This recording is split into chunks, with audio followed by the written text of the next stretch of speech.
மிகவும் பிடிக்கும். வானத்தில் பார்த்த ஒரு விமானத்தை பார்த்து நானும் ஒரு நாள் விமான விஞ்ஞானி இயக்கி நாட்டுக்கு பெருமை சேர்க்க வேண்டும் என்று கனவு. ஆனால் அவன் குடும்பம் மிகவும் ஏழ்மையானது. புத்தகங்கள் வாங்க கூட பணமில்லாத நிலை. பலர் இப்படி பெரிய மனம் காணாது, அது முன்னால் முடியாது என்று கூறினார்கள். ஆனால் அதன் யாருடைய வார்த்தையை மனதில் கொள்ளவில்லை. பள்ளியில் ஆசிரியர் சொல்லும் பாடங்களை கவனமாக கேட்டார். நூலகத்தில் புத்தகங்கள் படித்தார். தினமும் உயிர் மேல வைத்தார். தோல்வி வந்த போது மனம் தளரவில்லை.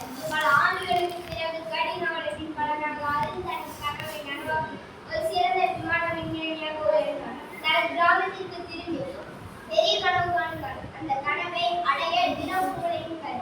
வெற்றி நிச்சயம் உங்களை தேடி வரும் என்று மாணவர்களுக்கு அறிவுரை கூறினார். இக்கதை நம் முன்னாள் குடியரசுத் தலைவர் ஏபிஜே அப்துல் கலாம் அவர்களின் வாழ்க்கையை நினைவுறுத்துகிறது. சிறிய ஊரில் பிறந்த